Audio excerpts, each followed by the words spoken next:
के सौर मंडल का सबसे चमकीला ग्रह अगर आपसे पूछा जाए तो आपको शुक्र ग्रह बता देना है। शुक्र ग्रह सबसे चमकीला ग्रह कहलाया जाता है।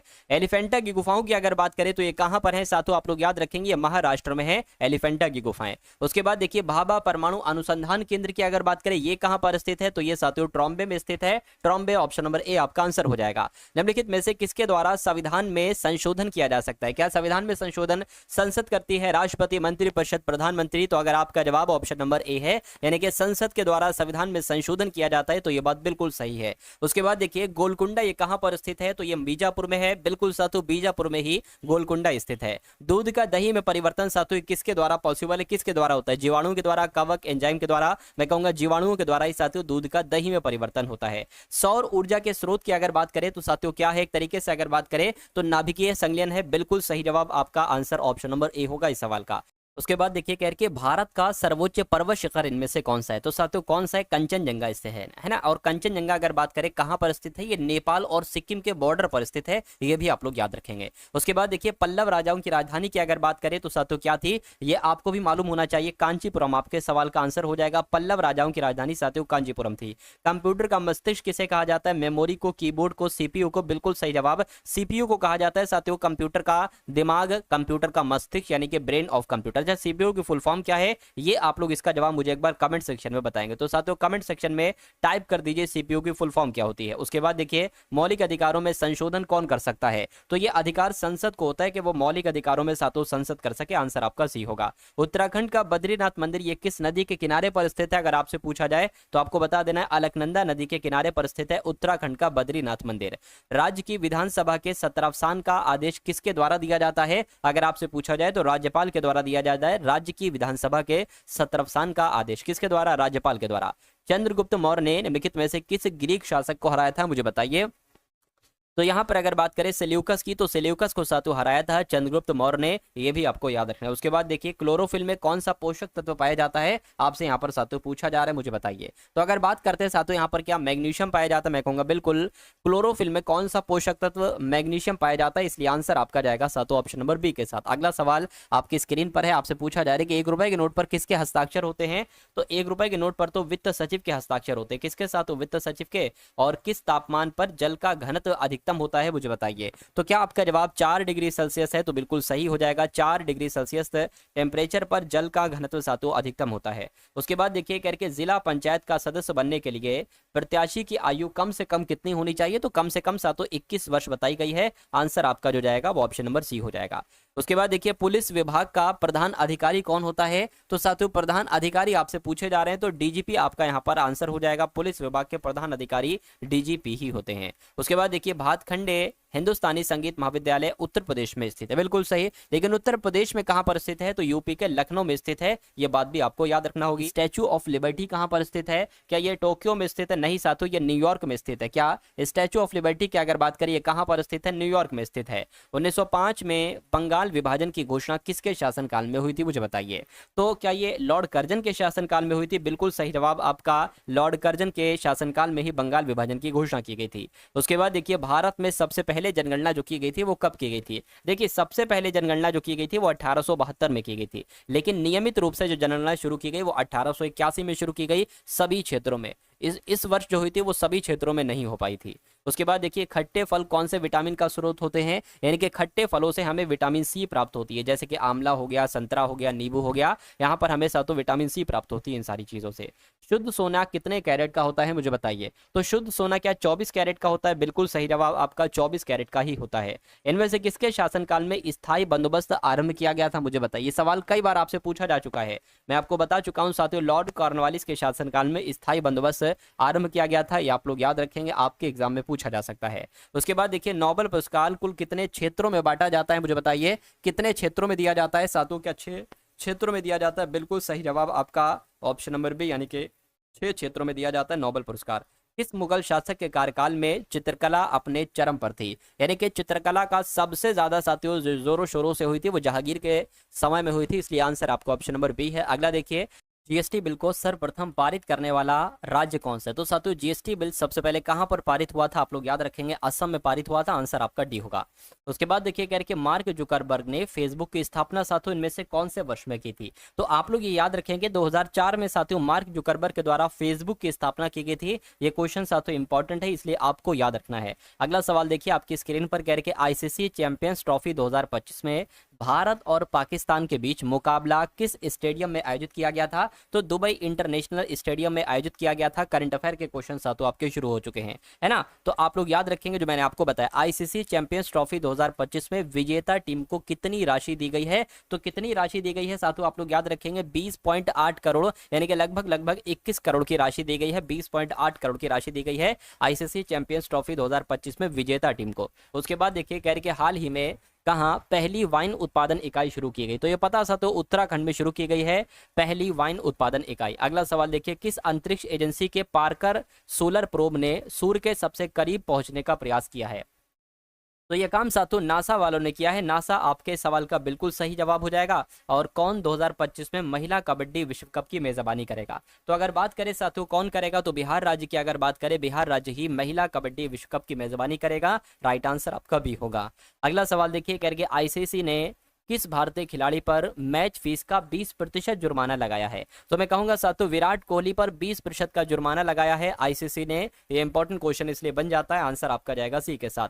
कहने के एशियन यूथ और जूनियर वेट लिफ्टिंग चैंपियनशिप में मार्टिना देवी मैबाम ने कौन सा पदक जीता है? तो इन्होंने अगर बात करें रजत पदक जीता है। मैं कहूंगा बिल्कुल सही जवाब, रजत पदक ही जीता है। उसके बाद देखिए कह रहे कि मनिका जैन को किस देश में भारत का राजदूत नियुक्त किया गया है? तो इनको साथियों कहां पर भारत का राजदूत नियुक्त किया गया है? मालडोवा में। क्या मनिका जैन इनका नाम है और इनको भारत देश का राजदूत नियुक्त किया गया किस देश में? मालडोवा में। ये आप लोग याद रखेंगे। उसके बाद देखिए हॉकी इंडिया लीग ये कहां पर शुरू हुई है? तो हॉकी इंडिया लीग कहां पर शुरू हुई है? मैं कहूंगा ओडिशा में शुरू हुई है। बिल्कुल सही जवाब साथियों, आप लोग याद रखेंगे। राइट आंसर आपका ऑप्शन नंबर सी हो जाएगा। और अगला क्वेश्चन देखिए 38वें राष्ट्रीय खेलों की मशाल रैली कहां से शुरू की जाएगी? तो कहां से शुरू की जाएगी साथियों आप लोग यहां पर याद रखेंगे, फटाफट आप लोग मुझे बता दीजिए आंसर क्या होगा। तो अगर आपका आंसर हल्द्वानी है तो आपका जवाब बिल्कुल सही हो जाएगा। उसके बाद देखिए साथियों यहां से आपके सामने अब रीजनिंग के क्वेश्चन से स्टार्ट हो चुके हैं। तो इन सभी के सभी रीजनिंग के सवालों को बहुत अच्छे तरीके से आप लोग साथियों तैयार कर लीजिए। देखिए तो यहाँ पर साथियों क्या है, एक सी प्लेस वैल्यू आपको आना चाहिए। देखिए सी 3 पर आता है, ई 5 पर आता है, उसी प्रकार जी 7 पर आता है, आई 9 पर आता है, के 11 पर आता है, एम 13 पर आता है और ओ 15 पर आता है, साथियों क्यू 17 पर आता है। आपको बताना यहाँ पर कौन से दो लेटर आएंगे। देखिए 3 से 7 हुआ, मैं कहूंगा 4 बड़ा है, फिर से 4 बड़ा है और 11 में 4 बड़ा 15 आया है, 4 बढ़ेगा तो यहाँ पर 19 आ जाएगा और 19 पर होता है एस, और एस है सिर्फ और सिर्फ ऑप्शन नंबर सी वाले में। और ई साथियों 5 पर है, आई 9 पर है, 4 बड़ा है, फिर 4 बड़ा है और फिर 4 बड़ा और फिर 4 बढ़ेगा तो यहाँ पर 21 आ जाएगा। 21 पर होता है साथियों यू, यानी कि एस यू कौन से ऑप्शन में है? तो ऑप्शन नंबर सी वाले में है भाई। बहुत बढ़िया, वेरी गुड क्लास। चलिए उसके बाद देखिए अगला सवाल है, कह रहे कि 121 है, उसके बाद 253, उसके बाद 374, 495। आपको बताने कि यहाँ पर कौन सा नंबर आ जाएगा, फटाफट बताइए। देखिए 121 11 का स्क्वायर होता है, तो क्या 12 के स्क्वायर के आसपास है? 144 तो नहीं, तो बहुत ज्यादा है, यानी कि स्क्वायर वाला मैटर तो यहाँ पर नहीं है। अगर हम साथों एक चीज देखिए, अगर हम साथों इस एक और एक को जोड़ते हैं तो ये हमें 2 नंबर मिलता है। उसी प्रकार 2 और 3 को जोड़ते हैं तो 5 नंबर मिलता है, और 3 और 4 साथियों 7 होता है, 4 और 5 9 होता है। यानी कि एक ऐसा कौन सा ऑप्शन है जिनके आजू बाजू वाले नंबर को जोड़ने पर बीच वाला नंबर मिलेगा? देखिए 3 5 2 नहीं होता है, 6 और 5 11 होता है, ये बात बिल्कुल सही है। 5 और 6 नहीं साथियों, है ना। 2 और 5 7 होते, ये भी नहीं होगा। मैं कहूंगा इस क्वेश्चन का आंसर अगर आपका ऑप्शन नंबर सी के साथ है तो बिल्कुल सही है। उसके बाद देखिए करके सहमति का संबंध समझौते से है, तो असहमति का संबंध किससे होगा? देखिए अगर असहमति होगी, क्या अगर सहमति होगी तो समझौता हो जाएगा, लेकिन अगर असहमति होगी तो साथियों क्या होगा? तो विरोध ही होगा, विरोध के अलावा और कुछ नहीं होगा। इसलिए आंसर आपका जाएगा ऑप्शन नंबर डी के साथ। नेक्स्ट नंबर का सवाल है, कह रही कि यदि किसी सांकेतिक भाषा में JOURNAL को MRXUDQDO लिखा जाता है तो ट्रेनिंग को साथियों क्या लिखा जाएगा? देखिए जे की अगर बात करें, आपको प्लेस वैल्यू मालूम होना चाहिए। जे 10 पर होता है, ओ 15 पर होता है, यू 21 पर होता है, आर 18 पर होता है, एन 14 पर होता है, ए 1 पर होता है और एल 12 पर होता है। उसी प्रकार यहाँ पर अगर बात करें साथियों, इसको मैं यहाँ पर लिख देता हूँ, है ना। एम जो है वो 13 पर हो जाएगा, और ये आर आपका 18 पर हो जाएगा, एक्स आपका 24 पर हो जाएगा, यू 21 पर होता है हो जाएगा, क्यू 17 पर, डी 4 पर और ओ 15 पर। अब यहाँ पर 10 है और यहाँ पर 13 है, यहाँ पर 15 है, यहाँ पर 18। आपको नहीं लग रहा है कि सब में 3 बढ़ रहा है? देखिए 21 में 3 बढ़ाएंगे 24 हो जाएगा, 18 में 3 बढ़ाएंगे 21 हो जाएगा। यानी कि जो हमारा लॉजिक लगना चाहिए वो यहाँ पर लगना चाहिए। टी 20 पर होता है, इसमें 3 बढ़ाओगे तो कितना हो जाएगा? डब्ल्यू आ जाएगा। आर 18 पर होता है, 3 बढ़ाओगे 21 आ जाएगा, 21 पर यू होता है तो डब्ल्यू यू यहाँ पर है, यहाँ पर है। ए 1 पर होता है सातों, 3 बढ़ाओगे तो डी हो जाएगा, यानी कि डब्ल्यू यू डी कहाँ पर है? ऑप्शन नंबर डी वाले में। तो इन सब में भी 3 3 3 बढ़ेगा। जी में 3 बढ़ाओगे तो जे आ जाएगा। तो कुल मिला के जिनका आंसर ऑप्शन नंबर बी के साथ है तो बिल्कुल सही हो जाएगा भाई। बहुत बढ़िया, वेरी गुड क्लास। चलिए अब उसके बाद देख लेते हैं साथियों, नेक्स्ट नंबर के क्वेश्चन आपकी स्क्रीन पर है। इन क्वेश्चंस को आप लोग देखिए और मुझे बताइए आंसर क्या होगा। देखिए कह रहे हैं कि यदि प्लस का अर्थ, यहाँ पर सही नहीं लिखा, मैं आपको बता देता हूँ। देखिए प्लस की अगर बात करें, प्लस का अर्थ माइनस है। माइनस जहां पर लिखा हो वहां पर गुणा लिख देना, जहां पर गुणा लिखा हो वहां पर साथियों भाग लिख देना, और जहां पर भाग लिखा हो वहां पर साथियों आप प्लस लिख देना, है ना। अब इसको आपको सॉल्व करना है। देखिए नंबर क्या है यहाँ पर? 30 है, 5 है और साथियों 5 है, फिर 5 है और फिर 5 है। क्या 4 बार 5 है? हाँ 4 बार 5 है। चलिए अब उसके बाद अगर बात करें, देखिए गुणा है, गुणा की जगह पर हमें भाग लिखना है तो यहाँ पर भाग आ जाएगा। भाग है, भाग की जगह पर हमें प्लस लिखना है, और माइनस है, माइनस की जगह पर गुणा, और प्लस है, प्लस की जगह पर माइनस। अब आपको इसको सातों कैलकुलेट कर लेना है। कैसे आप कैलकुलेट करेंगे? देखिए जरा, 30 को 30 की भाग 5 से करनी। देखिए 5 एकम 5, 5 छंग 30, यानी कि इस पूरे की जगह पर 6 आ जाएगा। 5 पंजे कितना हो जाएगा? 25 हो जाएगा, माइनस 5, यानी कि 5 में से 25 में से 5 जाएगा, 20 बचेगा, और ये 6 हो जाएगा, यानी कि 26 आपके सवाल का बिल्कुल सही जवाब हो जाना चाहिए। और ऐसा कहाँ पर है साथियों? ऐसा तो ऑप्शन नंबर बी में लिखा हुआ है। उसके बाद देखिए तो रिपीट हो गया। अगला क्वेश्चन देखिए आपकी स्क्रीन पर, देखिए और मुझे बताइए आपका जवाब क्या होगा। देखिए इसको थोड़ा सा और बड़ा कर लेता हूँ। देखिए यहाँ पर सवाल आखिर आपसे क्या पूछा जा रहा है, ये सवाल बहुत इंपॉर्टेंट है और आपके एग्जाम में सातों ये सवाल आपको देखने को मिलेगा, है ना। चलिए तो कह रहे कि नीचे एक ही पासे के 4 प्रारूपों को दर्शाया गया। ये एक ही पासा है, बस उलट पुलट के आपको दिखाया जा रहा है। पासे के लाल रंग वाले फलक के विपरीत फलक पर कौन सा रंग होगा? यानी कि लाल रंग कहाँ पर है? लाल रंग की बात करें, लाल रंग एक यहाँ पर है, और साथियों लाल रंग यहाँ पर है, और लाल रंग कहाँ पर है? कहीं पर नहीं है। तो लाल रंग के विपरीत पर आपको बताना है, यानी कि लाल अगर इधर लाल है तो इसके इधर को बताना है कौन सा रंग होगा, है ना। चलिए अच्छा एक काम आप ये करिए, देखिए बैगनी यहाँ पर है और नारंगी यहाँ पर है, और उसी प्रकार बैगनी यहाँ पर भी है, नारंगी यहाँ पर है, यानी कि लाल का विपरीत जो होगा वो जामुनी हो जाएगा। तो जामुनी कहाँ पर लिखा हुआ है? ऑप्शन नंबर डी में लिखा हुआ है। और कहीं पर लाल है? अच्छा यहाँ पर भी लाल है। तो देखिए नीला और हरा है ना, नीला और हरा यहाँ पर भी है, तो मैं कहूँगा लाल का विपरीत क्या हो जाएगा? जामुनी हो जाएगा। चाहे इधर से देख लो, इधर से देख लो, लाल का विपरीत जामुनी ही आ रहा है। और जामुनी कौन से ऑप्शन में है? तो ऑप्शन नंबर डी वाले में। अगला क्वेश्चन आपकी स्क्रीन पर है। आपसे कहा जा रहा है कि सीता को याद है कि वो अपने भाई से शनिवार को मिली थी, ठीक है, जो कि किसी विशेष माह की 20 तारीख के बाद है। यानी कि अपने भाई से शनिवार को मिली थी, और शनिवार जो है ना वो कब है? 20 तारीख के बाद है। वो 21 को भी हो सकता है, 22 को भी, 23 को भी, 24 को भी हो सकता है। यदि उस माह की पहली तारीख मंगलवार है, यानी कि पहली तारीख को कौन सा दिन है साथियों? मंगलवार है। तो सीता किस तारीख को अपने भाई से मिली होगी? देखिए शनिवार को मिली होगी। अगर बात करें, देखिए अगर 1 तारीख को मंगलवार है तो 8 तारीख को भी मंगलवार ही होगा। उसके बाद 15 तारीख को भी साथियों मंगलवार ही होगा, और 22 तारीख को भी मंगलवार ही होगा। वो 20 तारीख के बाद आपको ये बताना है कि 20 तारीख के बाद शनिवार है कब। तो अगर 22 को मंगलवार है तो 23 को क्या हो जाएगा? बुधवार हो जाएगा। 24 को क्या हो जाएगा साथियों? गुरुवार हो जाएगा। और 25 को क्या हो जाएगा साथियों? शुक्रवार हो जाएगा। और 26 को क्या हो जाएगा साथियों? शनिवार हो जाएगा। 26 को क्या हो जाएगा? शनिवार हो जाएगा। यानी कि मैं कहूंगा सीता को याद है कि वो अपने भाई से शनिवार को मिली थी, ठीक है, जो कि किसी माह की विशेष तारीख के बाद है, शनिवार 26 तारीख को। यदि उस माह की पहली तारीख मंगलवार थी तो सीता किस दिन किस तारीख को अपने भाई से मिली थी? तो साथियों 26 तारीख को अपने भाई से मिली थी। 26 तारीख कहाँ पर है? ऑप्शन नंबर डी वाले में। उसके बाद देखिए अगला सवाल है करके, प्रेरणा सुधीर की बहू और विभोर की भाभी। तो यहाँ पर साथियों आपसे जैसा जैसा कहा जाए वैसा वैसा आप करते जाइए। प्रेरणा सुधीर की बहू, यानी कि सुधीर का कोई बेटा होगा क्या साथियों? यहाँ पर अगर बात करें सुधीर का कोई बेटा होगा, और उस बेटे की पत्नी का नाम क्या होगा साथियों? प्रेरणा, है ना। तभी तो यहाँ पर जो कहा गया है कि सुधीर की बहू है प्रेरणा, तो सुधीर की बहू हो गई प्रेरणा, कहने का। और विभोर की भाभी है, यानी कि विभोर की भाभी प्रेरणा है, तो मैं कहूंगा विभोर प्रेरणा के पति का भाई होगा जिसका नाम होगा साथियों विभोर। तभी तो विभोर की भाभी हो पाएगी साथियों प्रेरणा। यानी कि आकाश सुधीर का पुत्र है, आकाश जो है ना सुधीर का पुत्र है, तो ये आकाश हो गया। यानी कि आकाश की पत्नी है प्रेरणा, और आकाश का भाई है विभोर, आकाश के पिता है सुधीर। कहने के आकाश सुधीर का पुत्र है, ठीक है, और विभोर का अकेला भाई है, विभोर का अकेला भाई है, ठीक है। यानी कि इन दोनों के अलावा और कोई भाई नहीं है। प्रेरणा और आकाश के बीच संबंध बताइए। प्रेरणा आकाश के बीच संबंध है, पति पत्नी का है, यानी कि पत्नी कहाँ पर लिखा हुआ है? ऑप्शन नंबर डी में लिखा हुआ है। तो ये क्या होगा? ये आपके क्वेश्चन का राइट आंसर हो जाएगा। उसके बाद देखिए अगला सवाल है, यानी कि NEEMUKPIC, इसका अर्थ होगा ग्रेव एंड कंसर्न, यानी कि नी का अर्थ हो जाएगा ग्रेव, सॉरी नी का अर्थ ग्रेव भी हो सकता है, एंड भी हो सकता है, कंसर्न भी हो सकता है। इल डिक सो का अर्थ होगा एवरीबॉडी एल्स, ट्यूर म्यूक सो का अर्थ होगा बॉडी एंड साउल्ट। तो एवरी और कंसर्न का आपको साथियों मतलब बताना है, इसमें से क्या होगा, एवरी का और साथियों किसका आपको बताना है, कंसर्न का आपको यहाँ पर मतलब बताना है। देखिए अगर यहाँ पर हम एवरी की बात करें तो एवरी कहाँ पर है, देखिए जरा, एवरी तो हमको नहीं मिल रहा है लेकिन हमें कंसर्न मिल गया है ना। कंसर्न का जो कोड होगा वो इसमें नी म्यूक पिक में से कुछ हो सकता है ना। चलिए कोई दिक्कत नहीं।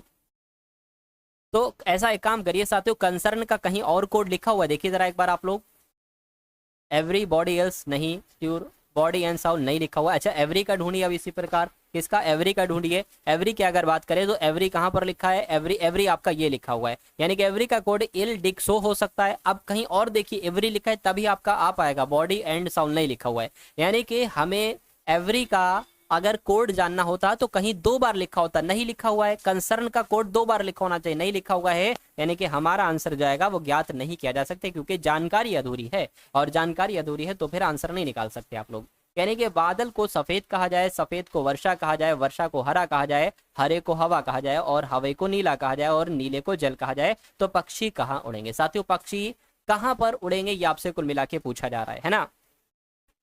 पक्षी कहाँ पर उड़ेंगे मुझे बताइए। तो आसमान में पक्षी उड़ते हैं, कहाँ उड़ते हैं, आसमान कह लो, आसमान यहाँ पर नहीं है तो हवा कह लो, पक्षी हवा में उड़ते हैं, और यहाँ पर हवा को क्या कहा गया है, नीला कहा गया है, यानी कि नीला आपके इस क्वेश्चन का बिल्कुल सही और सटीक जवाब हो जाएगा। उसके बाद देखिए क्या आपसे यहाँ पर साथियों क्या कहा जाए करेंगे, आपका मुंह दक्षिण पश्चिम की दिशा में, ठीक है। तो साथियों अगर हम सबसे पहले मैं आपको यहाँ पर बता देता हूँ, ये आपका पूरब हो जाएगा, ये आपका पश्चिम हो जाएगा, ये उत्तर हो जाएगा, और ये दक्षिण हो जाएगा। यानी कि आपका मुंह दक्षिण पश्चिम की दिशा में, यानी कि आप यहाँ पर खड़े और आपका मुंह इस दिशा में, ठीक है। तो आप यहाँ पर खड़े, आपका मुंह इस दिशा में, दक्षिण पश्चिम हो गया। यदि आप 135 डिग्री बाईं ओर मुड़ते, 135 डिग्री का पता क्या होगा, एक तो आपको 90 डिग्री मुड़ना है और एक आपको 35 डिग्री मुड़ना है बाईं ओर। अगर 90 डिग्री मुड़ोगे तो आपका मुंह इधर से इधर की तरफ हो जाएगा, और 45 सॉरी 90 और 45 होता है, 90 और 45, 90 मुड़ना है, 90 मुड़ गए बाएं, और 45 मुड़ेंगे तो आपका मुंह इधर को हो जाएगा। तो आप किस दिशा में है, यानी कि ये दिशा आपको बताना है, तो ये दिशा क्या है, ये दिशा पूर्व है, तो पूर्व आपके इस क्वेश्चन का बिल्कुल सही और सटीक जवाब हो जाएगा भाई, बहुत बढ़िया, वेरी गुड क्लास। चलिए साथियों उसके बाद देखिए अगला क्वेश्चन आपकी स्क्रीन पर है, कह रहे कि निम्नलिखित शब्दों को अंग्रेजी शब्दकोश में दिए गए क्रम के अनुसार आपको बताने के सबसे पहले कौन आएगा, उसके बाद और उसके बाद कौन आएगा, बताइए। देखिए एफ सब में लिखा हुआ है, एफ ए यहाँ पर लिखा हुआ है ना, तो साथियों ये वाला सबसे पहले आ जाएगा, 2 नंबर वाला सबसे पहले आ जाएगा ये वाला। और उसके बाद देखिए एफ आई पहले आएगा या एल, मैं कहूँगा आई पहले आएगा, एल तो 12 पर आता है, लेकिन उससे पहले ये 4 वाला आ जाएगा, ई है ना, तो ये 4 आ जाएगा। उसके बाद देखिए एफ आर है ना, आर तो ज्यादा पर होता है, एल आई आ जाएगा साथियों, तो आई हो जाएगा। उसके बाद ये 3 हो जाएगा, और उसके बाद 5 हो जाएगा, यानी कि 24 से 135 कहाँ पर लिखा हुआ है, ऑप्शन नंबर ए में लिखा हुआ है। तो ये क्या होगा, ये आपका आंसर हो जाएगा। नेक्स्ट नंबर का क्वेश्चन है आपकी स्क्रीन पर, देखिए आपसे कहा जा रहा है कि कथन आपके सामने है और निष्कर्ष आपके सामने, सभी अमेरिकन अंग्रेजी बोलने वाले हैं, बहुत ध्यान से देखिएगा, सभी अमेरिकन अंग्रेजी बोलने वाले हैं, कोई एस्किमो अंग्रेजी नहीं बोलता है। तो मैं मान लेता हूँ साथियों ये क्या होगा, ये अमेरिकन हो गए, सभी अमेरिकन जो है ना ये अंग्रेजी बोलने वाले हैं, सभी अमेरिकन जो है ये अंग्रेजी बोलने वाले हैं, और करके कोई एस्किमो अंग्रेजी नहीं बोलता है ना। तो यहाँ पर अगर बात करें कोई एस्किमो, तो एस्किमो ये अलग हो जाएगा, कोई एस्किमो अंग्रेजी नहीं बोलता है, नहीं बोलता है, ठीक है। अब निष्कर्ष देखिए, कोई एस्किमो अमेरिकन नहीं, बिल्कुल साथ, तो जब कोई एस्किमो अंग्रेजी नहीं बोल सकता तो कोई एस्किमो अमेरिकन भी नहीं हो सकता, ये बात बिल्कुल सही है। कोई अंग्रेजी बोलने वाले एस्किमो नहीं है, कोई अंग्रेजी बोलने वाले एस्किमो नहीं है, ये बात भी बिल्कुल सही है। तो ये तो दोनों ही सही हो जाएंगे, और ऐसा कहाँ पर लिखा हुआ है, ऐसा ऑप्शन नंबर डी में लिखा हुआ है कि दोनों बिल्कुल सही हैं। उसके बाद देखिए अगला क्वेश्चन है, कह रहे कि अंग्रेजी वर्णमाला में आपके दाईं ओर से नवे अक्षर और बाईं ओर से छठे अक्षर के बीच में कौन सा अक्षर होगा, ये बात आपको बताना है, बताइए। अंग्रेजी वर्णमाला में आपके दाईं ओर से, यानी कि जैसे हम लोग लिखते हैं ना साथ, तो देखिए मैं आपको लिख के बता देता हूँ, ABCDEFGHIJKLMNOPQRSTUVWX और Y और Z। देखिए क्या कहा जा रहा है, बाईं ओर से, यानी कि इधर से नवे अक्षर 1 2 3 4 5 6 7 8 9, 9 ये हो गया, ठीक है। और बाईं ओर से छठा अक्षर 1 2 3 4 5 6, 6 ये हो गया। तो यानी कि इनके बीच में कौन सा अक्षर पड़ेगा, देखिए 3 इधर से कट कीजिए, और साथियों 3 इधर से कट कीजिए, फिर आप 3 इधर से कट कीजिए, या 2 इधर से कट कीजिए, और साथियों तो इधर से कट कीजिए, बचा क्या, एल बचा। तो मैं कहूंगा बीच में कौन सा अक्षर होगा, एल होगा, और एल कौन से ऑप्शन में है, ऑप्शन नंबर सी वाले में। तो नीचे दिए गए रेखा चित्र में कितने चतुर्भुज है, आपको बताने साथ तो इसमें कितने चतुर्भुज है। देखिए चार भुजाओं वाले को चतुर्भुज कहा जाता है, यानी कि एक ये चार भुजाओं वाला है ना, तो इस ये क्या हो जाएगा, ये एक चतुर्भुज हो जाएगा, और ये साथियों दूसरा चतुर्भुज हो जाएगा,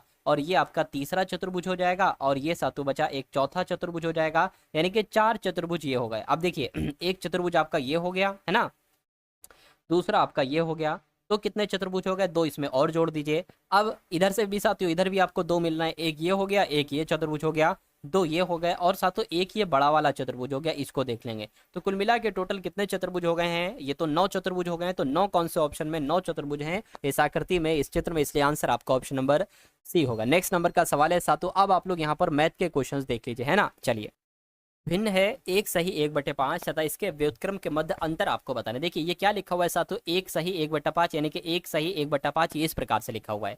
तो अगर हम साथियों इसको सॉल्व करें तो क्या हो जाएगा, 5 एकम 5, 5 और 1 6, यानी कि 6/5 यहाँ पर आ जाएगा। अच्छा व्युत्क्रम का मतलब पता क्या होता है, मान लीजिए कोई संख्या लिखी है x/y, तो इसका अगर हम व्युत्क्रम निकाले तो साथियों y/x हो जाएगा, ये उल्टा पलटी करना होती है। तो इसका व्युत्क्रम क्या हो जाएगा, इसका व्युत्क्रम हो जाएगा साथियों 6/5 है ना, तो 5/6 हो जाएगा।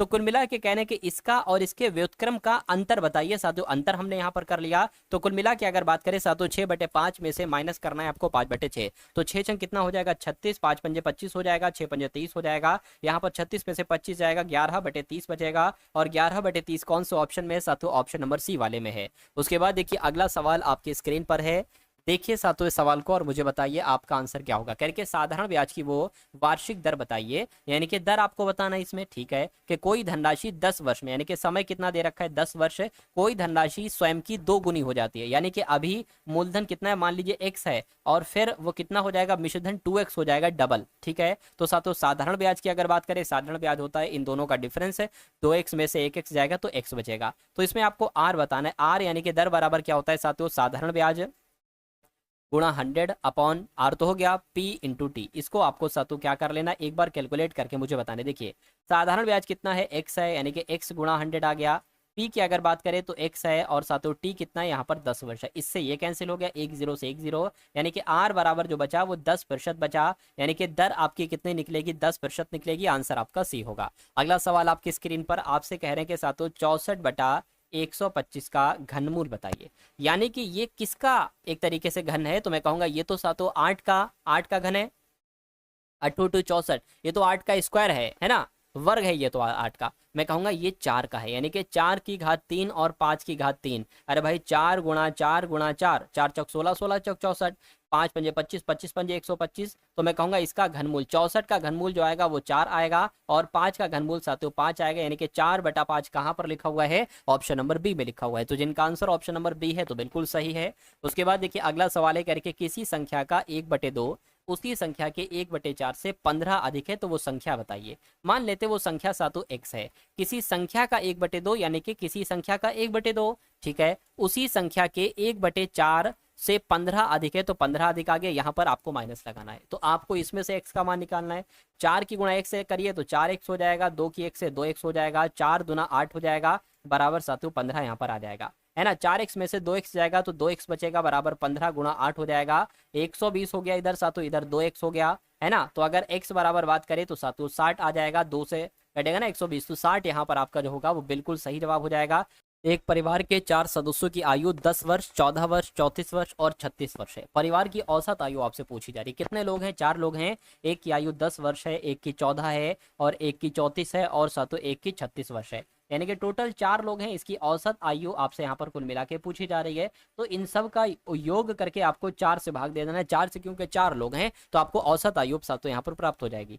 चलिए तो अब अगर इनको कैलकुलेट करें तो इनको जोड़िए जरा, 6 4 10 हो जाएगा, 14 हो जाएगा, 14 का 4 आ जाएगा, हासिल का 1 आ जाएगा, 3 3 6 7 8 और 1 9, यानी कि 94/4 आ गया। इसको कैलकुलेट करिए, 4 दूना 8, ये 14 हो जाएगा, 4 तियाँ 12 हो जाएगा, है ना, 4 तियाँ 12 हो जाएगा, और 2 जाएगा 2 बचेगा, पॉइंट लग जाएगा, 0 बढ़ गया, 4 5 20, यानी कि औसत आयु जो आएगी वो साथियों 23.5 आ जाएगी। 23.5 वर्ष कहाँ पर लिखा हुआ है, ऑप्शन नंबर सी पे लिखा हुआ है। तो जिनका भी आंसर ऑप्शन नंबर सी के साथ है तो बिल्कुल सही है। कह रहे कि एक टेम्पो 25 किलोमीटर प्रति घंटा की चाल से जा रहा है, यदि उसकी चाल 5% बढ़ गई तो उसकी चाल कितनी होगी। यानी कि 25% किलोमीटर प्रति घंटा की चाल से जा रहे हैं। इसको 5% चाल की अगर बात करें, 5% चाल अगर हम बढ़ाएं यानी कि 105 इसको कर दे, 105% कर दिया, ठीक है। अब इसको कैलकुलेट कर लो साथों यहाँ पर, है ना, कितना हो जाएगा, 4 दूना 8 हो जाएगा, 4 5 20, 4 छंग आपका 24 हो जाएगा। तो 26 पॉइंट करके कुछ आएगा। 26 पॉइंट कहाँ पर लिखा हुआ है, ऑप्शन नंबर सी में लिखा हुआ है। तो जिनका आंसर यहाँ पर ऑप्शन नंबर सी है तो बिल्कुल सही है। उसके बाद देखिए अगला क्वेश्चन आपकी स्क्रीन पर है। देखिए इस क्वेश्चन को और बताइए राइट आंसर आपसे कहा क्या जा रहा है। बहुत ध्यान से देखिएगा साथियों इस सवाल को, क्योंकि ये सवाल आपके लिए इंपॉर्टेंट है। देखिए भाई, चलिए, तो कहने के एक पिता है और एक पुत्र, इनकी वर्तमान आयु का योग 60 वर्ष है, ठीक है, कोई दिक्कत नहीं है। यानी कि अगर बात करते हैं साथियों, पिताजी हैं और कौन है, और पुत्र हैं, इनकी आयु का योग कितना है साथियों, 60 वर्ष है। इन दोनों की आयु को अगर जोड़ देते हैं तो 60 आ जाता है। यदि 6 वर्ष पहले पिता की आयु पुत्र की आयु की 5 गुना थी, तो 6 वर्ष के बाद पुत्र की आयु क्या होगी। तो पुत्र की आयु अभी की निकाल लीजिए आप और आपको पता चल जाएगा, फिर 6 उसमें प्लस कर दीजिएगा। अच्छा, यहाँ पर अगर हम बात करें, मान लीजिए साथियों पिता की आयु कितनी माने और पुत्र की आयु कितनी माने। मान लीजिए साथियों पुत्र की आयु हम x मान लेते हैं, तो पिता की आयु कितनी हो जाएगी, है ना। देखिए दोनों की आयु का योग 60 है, तो पिता की आयु साथियों 60 माइनस x हो जाएगी। ये बात तो क्लियर है ना, इसमें तो कोई दिक्कत नहीं है साथियों। अगर पुत्र की आयु हम x मानते हैं तो पिता की आयु 60 माइनस x करेंगे, चलिए कोई दिक्कत नहीं है। उसके बाद अगर बात करें, यहाँ पर कहा गया है कि यदि 6 वर्ष पहले पिता की आयु, 6 वर्ष पहले पिता की आयु, देखिए अभी की पिता की आयु कितनी है, 60 माइनस x है।